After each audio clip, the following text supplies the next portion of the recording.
Alrighty, so the first leg of the all MLS affair in the CONCACAF Champions Cup semifinal is in the books, and I gotta say, I was not surprised one bit with this result. And I know you might think I'm being sarcastic about this, but I was actually confident the fact that the Whitecaps could pull off the victory against Inter Miami, mainly because it's a combination of the fact that the Whitecaps have been playing so well both in the league and in the CONCACAF Champions Cup, and I even mentioned before that it just feels like this is a team of destiny, isn't it? With them pulling off with those two major upset against two really good Mexican team down in Mexico in Rayados and Pumas in the last round, and against this Inter Miami team that, despite the fact that they're so unbeaten in MLS, it's kind of a little bit deceiving because when you look at how they've been playing in these last couple weeks, they have not looked like the Inter Miami team resembling a real threat in the Eastern Conference. The goal scoring has been way down from this team, and I think throughout this broadcast they kind of mentioned maybe that has something to do with fatigue, which I think that could be the case because when you play uh this team for most of the season, where Javier Mascherano hasn't really kind of rotate the roster that much, and when you kind of play guys that is already in their mid 30s and play Messi and friends almost every single time, yeah, fatigue is definitely going to be a factor, especially when this Miami team has been pretty much playing 3 games in 7 day throughout the season. But I think the more alarming thing I would say about this Inter Miami team and the struggle that they have in terms of the goal scoring, the supporting cast is not stepping up for this team. That was kind of one of the factor of why Miami was so good last season. I mean, sure, Messi and friends can of course do his thing, and especially the goal himself can create magic on his own, but he still need the supporting cast, and the supporting cast was a huge part of why they were very successful last season as well, and probably a very underrated factor as well. And in the beginning of the season, we kind of saw that supporting cast kind of stepped up big time for this team, and that's why they kind of look like they never skipped the beat. And now in these last couple of weeks, those supporting casts are not stepping up. And also, not to mention, the reason why Inter Miami has also been unbeaten despite not playing well is because they just kind of had that weird kind of voodoo magic in terms of just not allowing the other team to show their clinical finishing, and it feels like Vancouver kind of broken that voodoo magic in this game because, yeah, they were very clinical in this game, which is kind of ironic because for the Whitecaps, as much as this incredible run that they had in this CONCACAF Champions Cup this year, it's the first leg that it's the one that is always the toughest, and yet this is probably the best first leg that they play when you look at all the first leg affair that they have played so far in this incredible run. Now, in the first half, unsurprisingly, Miami had all the possession as Vancouver is happy to sit back and look for the counter. Rios had a shot that was clear off the line. The Whitecaps definitely was looking dangerous on the transition. And this is something that I think people forget about the Vancouver Whitecaps. They're still a team that can be a dangerous threat on the transition. Obviously, with Yasser Sorensen coming in to this team, he's been kind of playing this team in more of a possession kind of style, unlike what we see with Vanni Sartini that just solely rely on the transition. But there's times where they do go on the transition, and they have some very speedy player, especially on the wing, that can hit teams on the transition. And knowing that Miami is kind of more of a slow pace kind of team and doesn't have a lot of pace, it is not surprised the fact that they were on its heels early and they were having trouble in terms of dealing with the Whitecaps transition. Blackman would then heads it wide from close in the 17th minute. The shots were only 2-0 early in this game, but then the third shot of this game, it's in the back of the net, and guess who? None other than Brian White. I mean, it has to be Brian White. He's been the focal point of why the Whitecaps are at where they are right now, not only in the CONCACAF Champions Cup, but in general in league play as well. I think it's safe to say that he's got to be the starting number 9 for this U.S. men's national team in the Gold Cup. I mean, Maurizio Pochettino has to pick him. When you look at the depth chart in terms of the number 9 spot for the U.S. men's national team, there's really nobody that you can say that are regularly stepping up in terms of scoring the goals in the club level like what we see with Brian White. I mean, he's got it definitely going to get his chances in the Gold Cup, and I would not be surprised he might pop off in the Gold Cup and might be a very surprising option in terms of the problem that this U.S. team has been facing for the past couple of years, and that is they just don't have a clinical number 9. But yeah, he scored here for Berhalter to make it 1-0 in favor of the Whitecaps, and besides Brian White, of course, getting the headlines, Sebastian Berhalter also had an incredible game in this one, and here's another guy that maybe are looking to be in the national team. I mean, if Greg Berhalter was still the coach of the national team, I'm pretty sure he'd probably pick his son, especially of how his son has been playing with the Whitecaps this season. It's just been an incredible resurgence of a year that he has. Messi did look to respond, but he puts it high. And after that shot, Messi and Kubas kind of exchanged some choice words. And I gotta say, it is not very often you see the goat himself kind of exchanging some words. You know, he usually is kind of a calm present there. But after that shot, yeah, I mean, Messi and Kubas, they kind of we're exchanging some choice words. I'm not sure Kubas might have said something that Messi didn't like. It's probably not something to do with them probably swapping shirts after the game. But nevertheless, that was kind of an interesting development. But 33 minutes in, Miami was still only have one shot, and they were stuck in terms of that, and they were also stuck in mud in the final third. Again, this is a team that in the beginning of the season when they like to do this slow build up, they've been able to find ways to tire teams out and eventually find the perfect pass to set up and kind of play that very Barcelona like kind of style.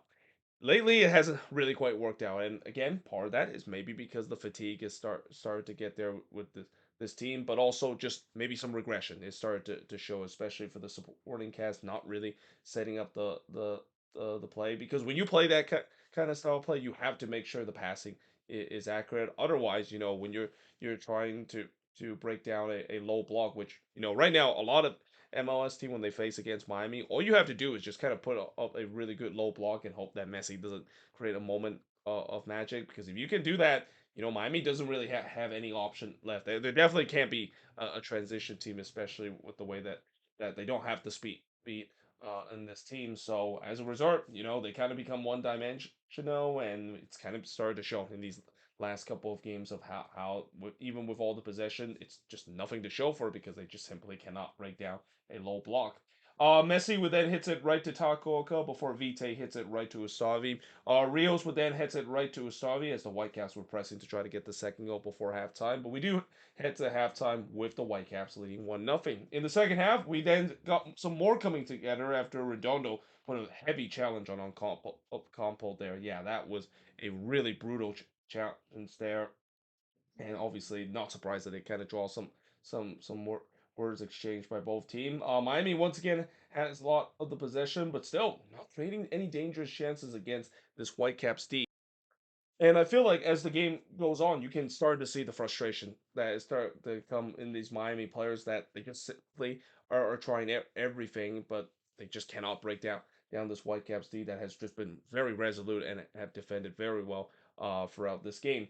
Segovia would then blast it over from long range. It was another tough game for both Segovia and Alande. Those are the two guys that I think is a key factor in terms of the supporting cast that has been a problem for Miami in these last couple of games of them not scoring and not producing the way that they should be.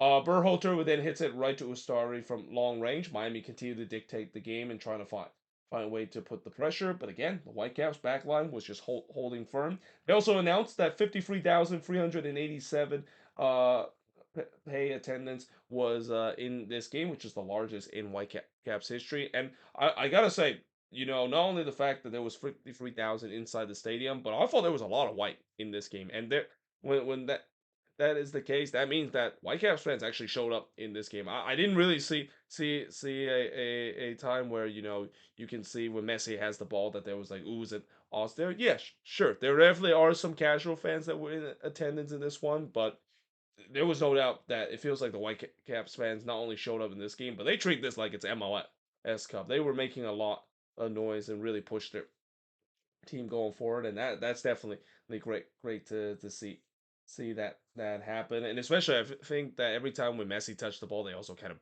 booed him, which I wonder if the other team is going to try to do that going forward, especially you know when you have these kind of game. I'm not surprised that maybe some teams are going to really treat this like a big game, and they're going to really back their player, even if they're definitely there to see the greatest player of all time playing the same game as well.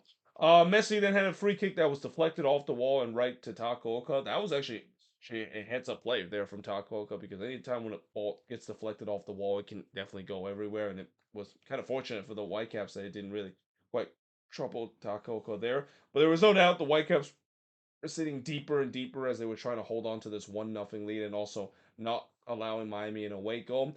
Berhalter would then blast one into the stands from long range, but then 6 minutes later, he would double the lead. As he scored here from Jaden Nelson, it came off of a transitional moment. Not surprised because, Miami was pushing so many men forward. There was going to be a lot of space for the Whitecaps to exploit. And yeah, BC plays absolutely erupted like never before. That was probably the loudest I've ever heard BC play so eruptive after a goal that is scored, because with that goal, that made it 2-0, and the Whitecaps would keep that scoreline until the final whistle was blown. As they will head now in the second leg with a 2-0 advantage against Miami. The shots in this one, not a lot of shots. 8 shots made at 9 that Miami has. 2 shots on goal for the 5 that Vancouver has. Both teams had 2 shots off target. 1 shot that was blocked for the 5 that Miami has. And possession wise, 31% possession compared to 69% possession that this Inter Miami has in this game. Now, I will say that this two-legged affair is not over, because we know that Miami that has the ability to come back. They shown that in the last game, where they were able to overcome a one deficit in the first leg, and even kind of overcome in a way a 2-0 deficit with the way that LAFC scored early in that second leg, and eventually they scored 3 goals to move on to the next round. Pretty much they're gonna have to do the same thing heading into the second leg as well. But this time they obviously can't concede an away goal against this Vancouver Whitecaps team, and judging by the fact that the Whitecaps, with there's no doubt that they're going to face adversity when they play against Miami down at Chase Stadium. But one thing I will say about this Miami team that could be a huge concern is, one, where's the goals going to come from this team? Do they have enough in them? Because if it's one thing that they just did enough in the game against LAFC, but the way that they have really struggled to score goals and really kind of break down this Whitecaps defense, I don't know if they have enough in terms of scoring those 3 goals. And then you got to also worry what happened if the Whitecaps does get one, because they have shown before that they can score goals, and even in a blink of an eye, in a moment you're not expecting it, they can score that away goal. And if they score that away goal, you got to say this two-legged affair might be over, because now that Miami has to score 4, and I mean, even with all the great star power that this Miami team has, I just don't see they can score 4 against this Vancouver team. This is why, again, I said that coming into this two-legged affair, I would not be surprised if Vancouver can pull this off. And especially, I think the first leg could be also a big telling story, especially if the Whitecaps can play well against a Miami team that have definitely shown their vulnerability the last couple of weeks. And look what we have here. So yeah, there's no doubt that this was a great win, not only for the Whitecaps, but just a great win for MLS in general, because I'm pretty sure a lot of the general public in MLS really want Vancouver to move on and be that MLS team rather than Inter Miami. And this is definitely a win for the MLS sickos out there. But we'll see how the second leg is going to be. There's no doubt that Miami has to play better in this second leg and have to figure out this bunker that this Vancouver team has. And again, Vancouver just kind of shows you why they are right now the best team in MLS. And this is also where I'm a little concerned when Minnesota play against them, because if there's one thing I know about Vancouver, they do not have a CONCACAF Champions Cup hangover in league play. It feels like it doesn't matter where they play in MLS or in the CONCACAF Champions Cup. They play at a high level, and this again just kind of shows you what an incredible job that Jasper Sorensen has done to this team. But there you have it. That is pretty much it when it comes to looking at this first leg of the semifinal in an all MLS affair in the CONCACAF Champions Cup. As always, let me know in the comments below, what do you think of this review? And yeah, hope you guys enjoyed this video. If you do, make sure you guys do a like, smash the subscribe button, and yeah, I of course will see you guys next time.